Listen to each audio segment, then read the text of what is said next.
आज हम लोग डिस्कस करेंगे साइंस का क्लास 8th के first chapter crop production and management.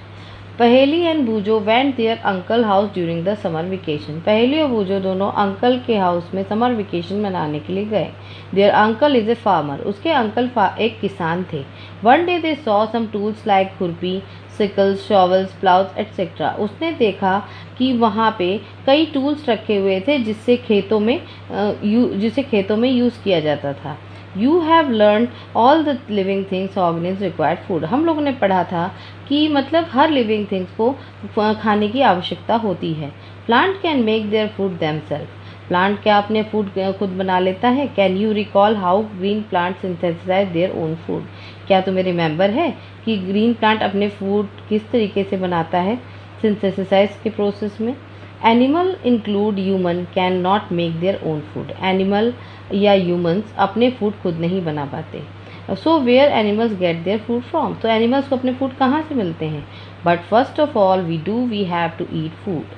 पहले हम ये देखते हैं कि खाना खाने के बाद हमारी बॉडी में क्या चीज़ हमें मिलती है खाना खाने से। You have already know that energy from food. और जब हम खाना खाते हैं तो हमारी बॉडी को एनर्जी मिलती है जो कि हर बॉडी के फंक्शन को पूरा करने में काम आती है, such as digestion, respiration, excretion. Digestion में भी एनर्जी की ज़रूरत होती है, respiration, excretion. We get our food from the plants and animal. हम लोग को अपना फूड प्लांट और एनिमल दोनों से मिलता है। In order to provide food for a large population. अगर हमको फूड को लार्ज पॉपुलेशन में ग्रो करना हो तो उसके लिए हमें रेगुलर प्रोडक्शन की ज़रूरत होती है और ज़्यादा क्वांटिटी में, ज़्यादा अमाउंट में हमको उसको मैनेज करना पड़ता है और डिस्ट्रीब्यूशन बहुत नेसेसरी होता है। Agriculture practice when plant of same kinds are cultivated at one place on a large scale. जब प्लांट जो होता है सेम काइंड का एक ही जगह उगाया जाता है लार्ज प्लेस पे, उसको हम लोग कहते हैं क्रॉप। जैसे कि वीट की गेहूं की फसल होती है वो कि खेतों में उगाई जाती है एक जगह पे बहुत सारी फसल, तो उसको हम लोग कहते हैं crops. For example crop of wheat means, जैसा कि इसमें एग्जांपल सेम दिया हुआ है। You have already know that crops of different type like cereals, vegetable and fruits. आपको पहले से ही पता होगा कि क्रॉप्स जो होती हैं वो डिफरेंट टाइप्स की अलग अलग जगह पे उगाई जाती हैं, जैसे कि सीरियल्स है, वेजिटेबल है, फ्रूट्स है। These can be classified on the basis of season. ये विभाजित की जाती हैं on the basis of season पे, किस सीज़न में कौन सा फ्रूट और कौन सी वेजिटेबल उगती है। जैसे ग्रीन वेजिटेबल ज़्यादातर विंटर में उगाते हैं और समर्स में कुछ ऐसी वेजिटेबल होती हैं जैसे कि पम्पकिन है, ये सब मेन वेजिटेबल जो कि समर्स में आती हैं। तो India is a vast country. India एक बहुत बड़ी वास्ट कंट्री है।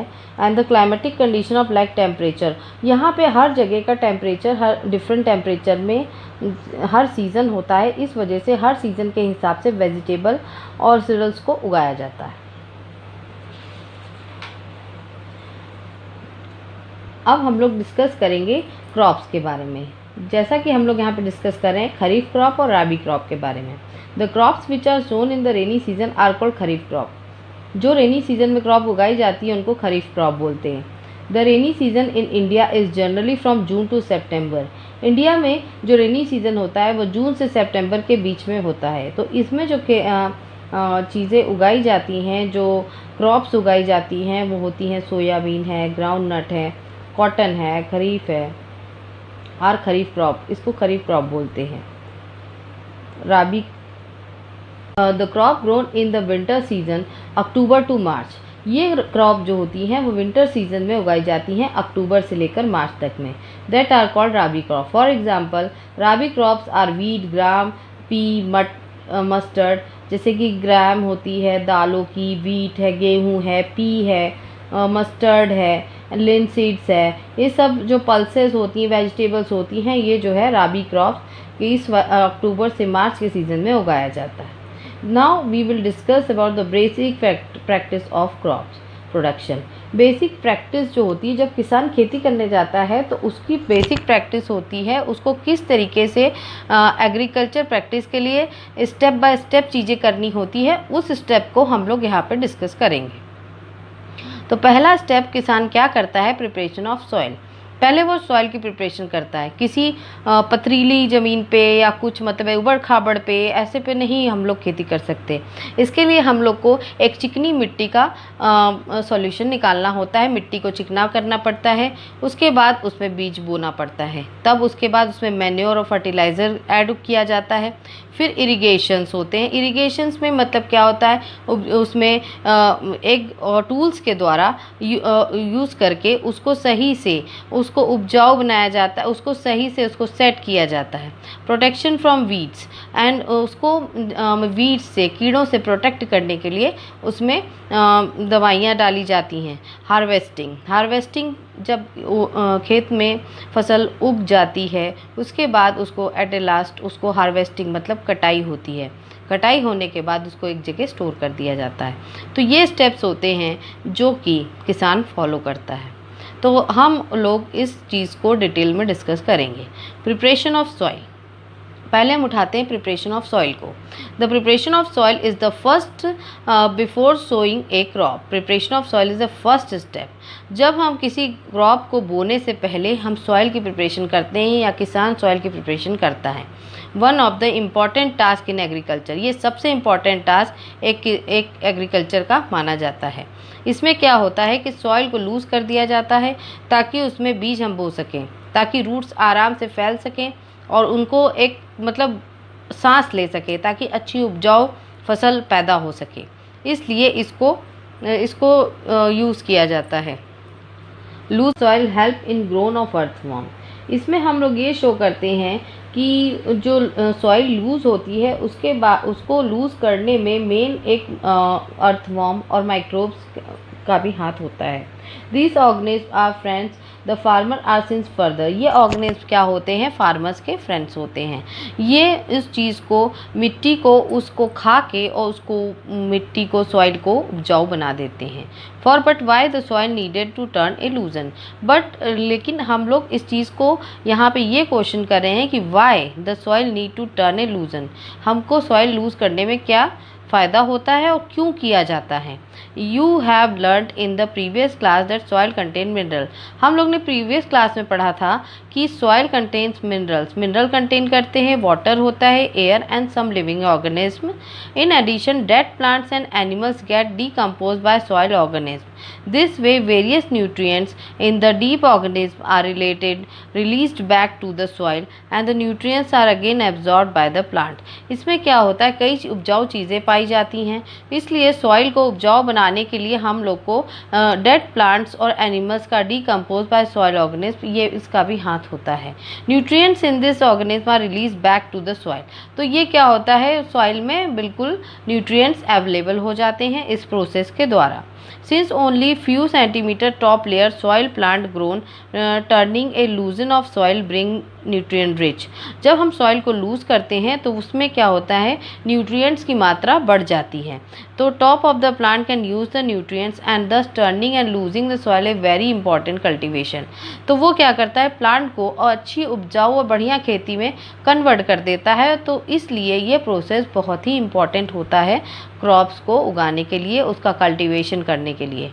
अब हम लोग डिस्कस करेंगे the process of losing and turning of the soil is called tilling. This is done by using plows. The plows are made of wood or iron.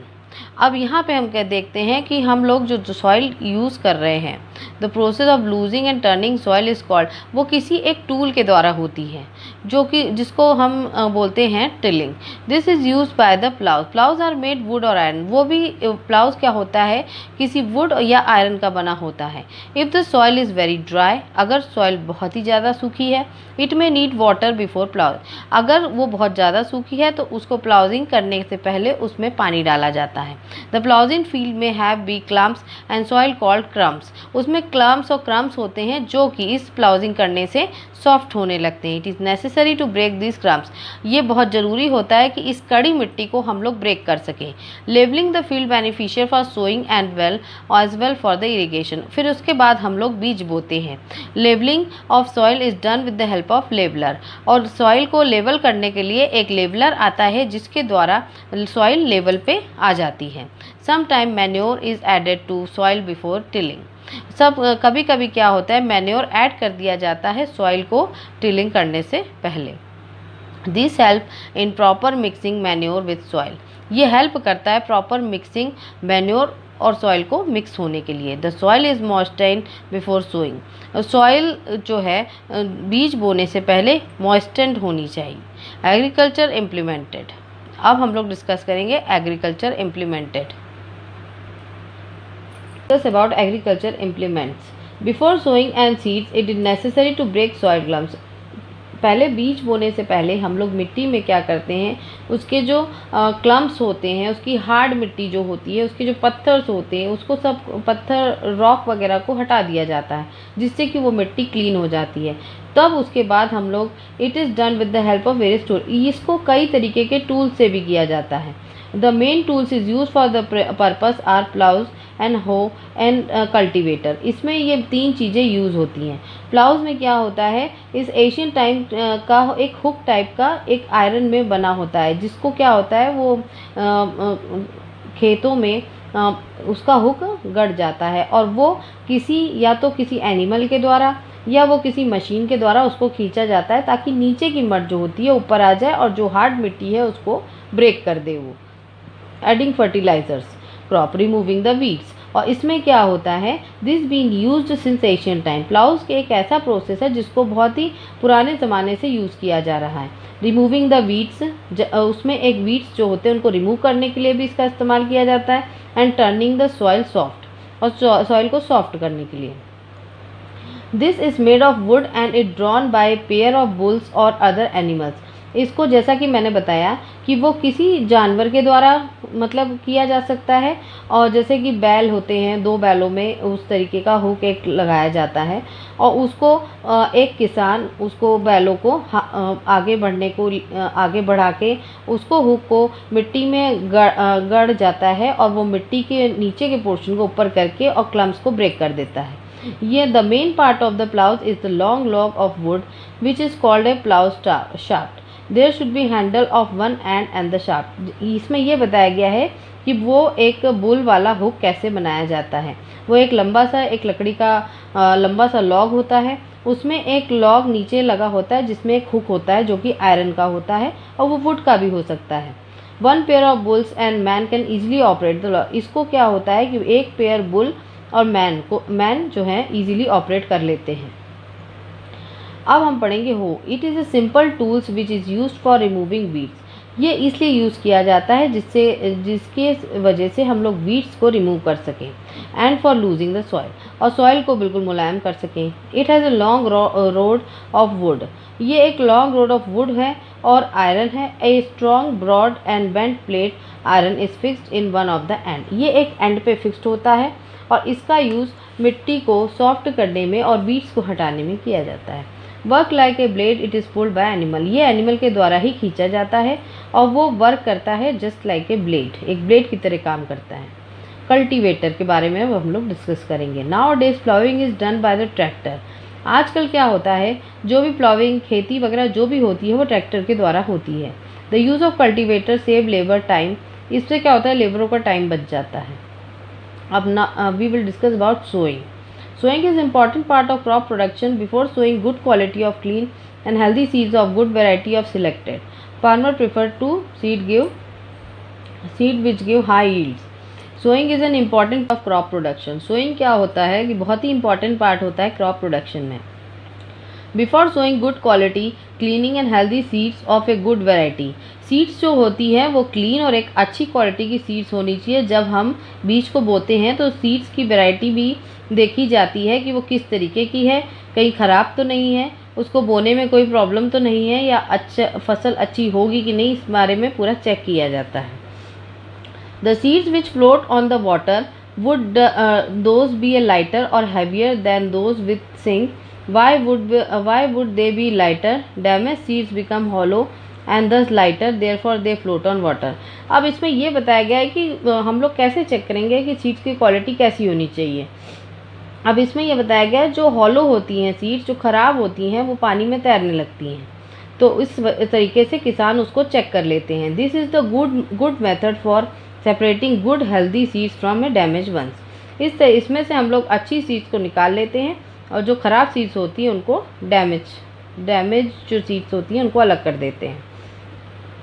Before sowing one of the important task is now about tools uses for sowing seeds. ये traditional tools के बारे में। The tools uses traditionally for sowing seeds is shaped like funnels. The seeds are filled into the funnels and passed down through the 2 and 3 pipes having sharp end. This end presses into the soil and place seeds there. अब इसमें seeds को किस तरीके से बोया जाता है तो उसमें ये बताया गया है the tools use traditionally sowing seeds is shape like funnel.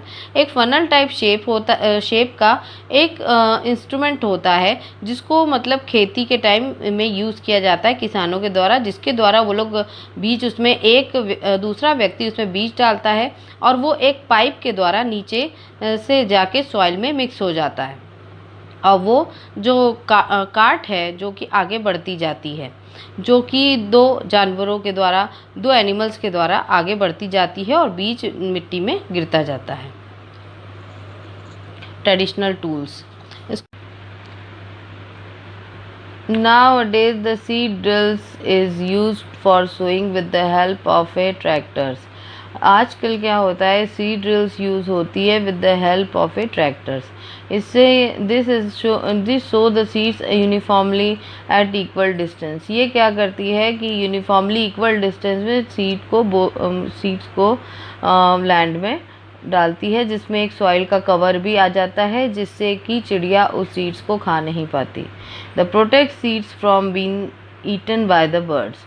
Sowing by using is drill saving time and labour. और सोइंग क्या होती है, sowing save the time from the labours and seed drills.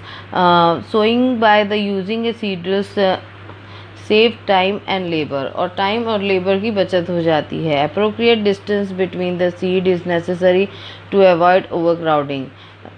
The distance between the necessary avoid overcrowding plant. This allow plants to get sufficient sunlight, nutrients and water from the soil. Appropriate sunlight, इससे क्या होता है कि plants को एक proper distance में plants seeds को land में बो दिया जाता है ताकि एक प्रॉपर डिस्टेंस में उसको लगा दिया जाता है, इकट्ठे नहीं हो पाते, जिससे कि उनको प्रॉपर सनलाइट, न्यूट्रिएंट्स और वाटर मिलता है। At the time of few plants may have to be remove to prevent overcrowding, जिससे कि वो प्लांट ओवरक्राउड होने से बचत हो जाता है ताकि एक प्लांट एक जगह पे ग्रो करे, मतलब एक गुच्छा बंच न बन जाए प्लांट का एक प्रॉपर जगह पे। इस वजह से इसको अलग अलग सीड्स को बोया जाता है। Add the manure and fertiliser. The substance which is added to the soil in the form of nutrients for the healthy grow and plant are called manure and fertilisers. अब हम लोग डिस्कस करेंगे manure and fertilisers. The substance which is added to the soil, जो भी soil में substance add होता है जिससे कि जो सॉइल होती है वो उपजाऊ बनती है, प्लांट ग्रो करने में बेनिफिशियल होती है, उसको मैन्योर एंड फर्टिलाइज़र बोलते हैं।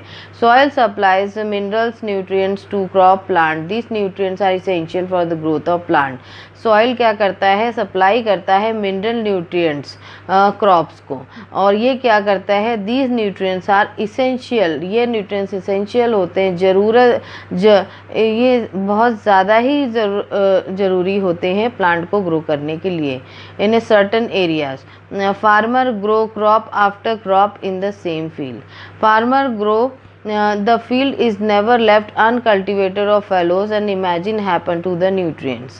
फार्मर क्या करता है, सर्टन एरियाज में farmer grow crop after a crop in the field, मतलब उसके बाद अगर वो दोबारा उस फील्ड पे क्रॉप को ग्रो करेगा तो वो न्यूट्रिएंट्स उस प्लांट को नहीं मिल पाएंगे जो पहले प्लांट को मिले हैं।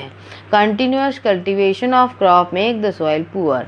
अगर कंटिन्यूअस कल्टीवेशन अगर उसमें होता रहेगा तो वहाँ पे न्यूट्रिएंट्स सॉइल में जो होता है वो वेरी पुअर, बहुत ही कम हो जाता है, उसकी मात्रा बहुत कम हो जाती है। Therefore farmer have to added manure to the field to replenish. Farmers को क्या उस टाइम पे ऐड करना पड़ता है, मैन्योर ऐड करना पड़ता है ताकि सॉइल उपजाऊ बन सके, जिसके द्वारा प्लांट में ग्रोथ अच्छी हो सके। This process is called manuring. इस प्रोसेस को मैन्योरिंग कहा जाता है।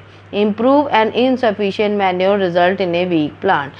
Insufficient, अगर आप किसी भी इम्प्रॉपर और insufficient manure results in a weak plant में अगर आप मैन्योर खाद का उपयोग नहीं करेंगे तो प्लांट उपजाऊ नहीं हो पाएगा। और अगर सॉइल उपजाऊ, मिट्टी उपजाऊ नहीं रहेगी तो प्लांट की ग्रोथ में असर पड़ेगा। Manure is an organic substance. Manure क्या होता है, एक ऑर्गेनिक तरीका होता है। मैन्योर क्या होता है, एक ऑर्गेनिक तरीका होता है उसको बनाने का। उसमें क्या होता है, किसान जो होते हैं गड्ढा खोद देते हैं खेत के किनारे, उसमें प्लांट्स और एनिमल के वेस्ट को डाल दिया जाता है और उसको डिकम्पोज होने के लिए छोड़ दिया जाता है। जब वो डिकम्पोज हो जाता है फिर उसका उपयोग लैंड में किया जाता है ताकि वो उस खेतों को उपजाऊ बना सके। जैसे वीट की खेती, मेज़ की खेती, उन सब को अच्छी तरह उपजाऊ बनाने में मैन्योर का उपयोग होता है। Fertilizers are the chemical which are rich in the particular nutrients. Fertilizers क्या होते हैं, वो एक तरीके से केमिकल होते हैं जिनमें पर्टिकुलर न्यूट्रिएंट्स तो होता है। How are they different from manure, ये मैन्योर से किस तरीके से अलग होते हैं। Fertilisers are produce in the factory. Fertiliser को कहाँ प्रोड्यूस होते हैं, फैक्ट्री में। Some examples are urea, ammonia sulphate, phosphate, potash, ये सब जो केमिकल होते हैं ये फैक्ट्री में बनाए जाते हैं। The use of fertiliser has help the farmer to get better yield of crops such as wheat, paddy and maize. Fertiliser का यूज़ करके फार्मर क्या करता है, उसके क्रॉप को ग्रो करने के लिए जैसे कि गेहूं की फसल, अनाज की फसल, इन सब के लिए उसको फर्टिलाइज़र का यूज़ करने के बाद उसको अच्छा उपजाऊ बनाया जा सकता है। Fertilisers have also the soil of less fertile. Fertilisers क्या होता है, उन जगह डाला जाता है जहाँ सॉइल लेस फर्टाइल होती है, जहाँ पे सॉइल उपजाऊ नहीं होती है। Fertilisers have become a source of water pollution. Therefore fertiliser क्या करता है, वाटर पॉल्यूशन का सोर्स बन जाता है क्योंकि इसमें एक तरीके का केमिकल होता है जो कि मतलब आगे चल के पानी को पॉल्यूटेड कर देता है। Fertiliser with organism manure and leave the field uncultivated in between two crops. अब इसमें क्या बताया है इन्होंने, in order to maintain the fertility of soil we have to substitute fertiliser with organic manure और लीव द फील्ड अनकल्टिवेटेड। इसमें या तो हम उन फर्टिलाइज़र्स या मैन्योर को यूज़ करें या तो फील्ड को अनकल्टिवेटेड ही रहने दें। This use the manure improve the soil texture. Manures क्या होता है, सॉइल टेक्सचर्स को इम्प्रूव कर देता है, उसमें नमी बरकरार रहती है, उस नमी की वजह से उसमें जो ऑर्गेनिज्म होते हैं वो पनपते हैं, उसके द्वारा मिट्टी उपजाऊ रहती है और रूट्स को कोई नुकसान नहीं पहुँचता है। द रोटेशन, और इस तरीके के रोटेशन को जो क्रॉप रोटेशन कहा जाता है, वहाँ पे क्या होता है, जब एक जगह खेती हो चुकी होती है फिर दोबारा करने पे उसको क्रॉप रोटेशन हम लोग बोलते हैं। The India is use to grow legumes and fodder to one season wheat and next season helped in the replacement. इसमें क्या होता है, एक सीज़न में वीट होता है और मतलब इस मंथ से लेकर उसमें ठंड के समय अलग क्रॉप्स उगाई जाती है और समर्स के समय अलग क्रॉप्स उगाई जाती हैं। In rainy season also the different crops may have been grown. तो इस तरीके से रिप्लेसमेंट की वजह से अलग अलग तरीके से फार्मर्स जो हैं, द डिफरेंसेस फर्टिलाइज़र और मैन्योर में क्या डिफरेंस होता है। Fertiliser is a man made inorganic salt. Fertilisers क्या होता है, मैन मेड होता है, इनऑर्गेनिक सॉल्ट होता है, वो जो कि कंपनी में तैयार किया जाता है। और manure is a natural substance obtained by the decomposition. Manures क्या होता है, वो नेचुरल सब्सटेंस होता है जो कि ऑब्टेन्ड होता है डीकम्पोजिशंस of cattle, dunks and plants, जब जो भी प्लांट्स और एनिमल्स के या कैटल्स के डंग्स होते हैं उनको एक जगह गड्ढे में डाल दिया जाता है, उसको डिकम्पोज किया जाता है, उसको वहाँ पे माइक्रो ऑर्गेनिज्म अवेलेबल होते हैं। जब वो खाद तैयार हो जाता है तो वो खेतों में डाला जाता है, उसको मैन्योर बोलते हैं। फर्टिलाइजर्स क्या होते हैं? इज़ प्रिपेयर्ड इन फैक्ट्रीज, ये फैक्ट्रीज में बनाए जाते हैं। Manure can be prepared in the field, manures कहाँ पे प्रिपेयर होता है? फील्ड में। Fertiliser does not provide any humus in the soil, fertiliser क्या करता है कि कोई भी ह्यूमस प्रेजेंट नहीं करता है फील्ड में, but manure provide lot of humus in the soil. Fertilizers are very rich in plants nutrients like nitrogen, phosphorus and potassium. Fertilizer क्या होता है? बहुत रिच होता है इन न्यूट्रिएंट्स में, जैसे कि नाइट्रोजन है, फास्फोरस है, पोटेशियम, जो कि नीड्स होती है प्लांट्स की, उन सब चीज़ों में वो रिच होता है क्योंकि वो फैक्ट्री में तैयार किया जाता है, इसलिए उसमें उस चीज़ की मात्रा ज़्यादा होती है। Manure is relatively less rich in plant and nutrients, manure क्या होता है? वो लेस रिच होता है इन सब न्यूट्रिएंट्स में।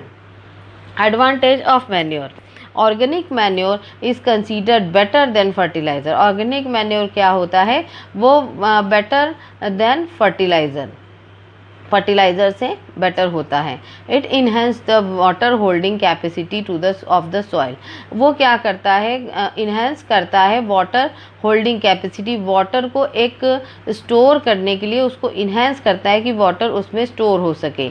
It make the soil porous due to which the exchange gases become easy, मतलब उसको सॉइल को इस तरीके से वो बना देता है ताकि उसमें हर गैसेस का आवागमन उसमें होता रहता है और प्लांट को ग्रो करने में अच्छे से मदद मिलती है। It increase the number of friendly microbes, और वो कई तरीके के माइक्रोब्स को कई तरीके के माइक्रोब्स को इंक्रीज करता है ताकि वो प्लांट के मिट्टी के उपजाऊ होने में, उस चीज़ में प्लांट ग्रो में मदद कर सके। It improve the texture of soil, और टेक्सचर सॉइल का जो टेक्सचर होता है उसको सही करने में ये मैन्योर हेल्पफुल होता है। तो इसलिए खाद खेतों के लिए बहुत ज़रूरी होती है। अगर वो खाद ऑर्गेनिक होती है, that is much better than the fertiliser. The supply of water to the crop at regular interval is called irrigation. जब वाटर सप्लाई होता है खेतों में तो उसको क्या होता है? एक टाइम इंटरवल पे, इसको बोलते हैं इरिगेशन। मतलब हमेशा तो हम खेतों में पानी नहीं दे सकते, लेकिन हमको एक टाइम पीरियड्स पे खेतों को पानी देना पड़ता है। किस सीज़न में पानी ज़्यादा लगता है, किस में कम लगता है, किस तरीके से पानी हमको डालना है, उसके लिए किसानों को देखना पड़ता है। जैसे कि सॉइल, जैसे हम पानी डालते हैं तो एक सॉइल के द्वारा दूसरे जैसे ही पानी खेतों में जाता है, वो एक प्लांट से दूसरे प्लांट पे जितने न्यूट्रिएंट्स होते हैं वो अपने आप उस पानी के द्वारा पहुंच जाते हैं। Why it is so could be due to interest rate, evaporation and water, soils and leaves. और इस तरीके से जैसे ही पानी प्लांट्स और उसमें जाता है तो वो क्या करता है? एक धुआं इवेपोरेट हो जाता है। Why it is so good? It is due to the increased rate of evaporation of water from soil and the leaves. और इस तरीके से जब प्लांट्स में हम लोग पानी डालते हैं तो हीट की वजह से उसमें जो वेपर्स होते हैं वो आसमान में उड़ जाते हैं। तो इस तरीके से ये इवेपोरेशन का साइन इसमें दिखता है। Source of irrigation. The source of water for irrigation are wells, tube wells, ponds, lakes, river, dams and canals. तो ये वाटर के सोर्स होते हैं। सोर्स ऑफ इरिगेशन है, जैसे कि हम वेल्स के द्वारा पानी लेके खेतों में डाल सकते हैं, ट्यूबवेल्स के द्वारा हम लोग खेतों में पानी पहुंचा सकते हैं, पॉन्ड्स, लेक्स, रिवर्स, इन सब का मदद हम लोग ले सकते हैं पानी डालने के लिए, क्रॉप्स को ग्रो करने के लिए। The water traditional method of irrigation. अब हम लोग पढ़ेंगे ट्रेडिशनल मेथड जो होता है इरिगेशन का। The water is available in the wells, lakes and canals is lifted up by different method and different region for taking to the field. मतलब कई तरीके यूज़ किए जाते हैं वाटर को लेक्स या कैनाल से वहाँ तक लिफ्ट करने के लिए for taking to the field. Cattles और ह्यूमन लेबर्स का, कैटल्स का भी इस्तेमाल होता है, ह्यूमन लेबर्स का भी इस्तेमाल होता है, ताकि इस मेथड के द्वारा हम लोग किसी तरह खेतों में पानी पहुंचा सकें और क्रॉप्स का नुकसान ना हो। और वो है पुली सिस्टम, चेन पम्प्स। अब इसमें हम लोग देखते हैं pumps are commonly used in lifting water. Pumps किस लिए यूज़ होते हैं? वाटर को लिफ्ट करने के लिए। Diesel, biogas, electricity and solar energy is use to run the pumps. अब इसमें क्या होता है कि डीजल होता है, बायोगैस होता है और इलेक्ट्रिसिटी होती है, जो सोलर एनर्जी होती है, वो ये सब चीज़ें जो है पम्प्स को चलाने में काम आती हैं। Now we will discuss about the modern method of irrigation. Modern method of irrigation help us to use water economically. अब इसमें नए मेथड में क्या होता है? वाटर को economically यूज किया जाता है। The main method used are as follows. Sprinkle system. This system is more useful on the uneven land. Sufficient water is not available. इसमें क्या होता है? The system is more useful on the uneven land and sufficient water is not. जहाँ पे sufficient पानी नहीं होता है वहाँ पे हम लोग स्प्रिंकल सिस्टम यूज़ करते हैं। इसका प्रोसेस क्या होता है? द परपेंडिकुलर पाइप्स होते हैं हैविंग रोटेटिंग नोजल्स। इसमें रोटेटिंग नोजल्स होती हैं on top are join to the main pipeline से इसको ज्वाइन कर दिया जाता है और रेगुलर इंटरवल्स के लिए when water is allowed to flow. जब वाटर को चालू किया जाता है तो वो बिल्कुल स्प्रिंकल पूरे खेतों में स्प्रिंकल कर देता है वाटर को। That can water is allowed to flow through the main pipe under the pressure with the help of pump. It escapes from rotating nozzle and it sprinkles on the crop as it's raining and sprinkle is very useful for lawn. मतलब वो इस तरीके से sprinkle करता है जैसे कि बरसात का पानी स्प्रिंकल करता है खेतों में।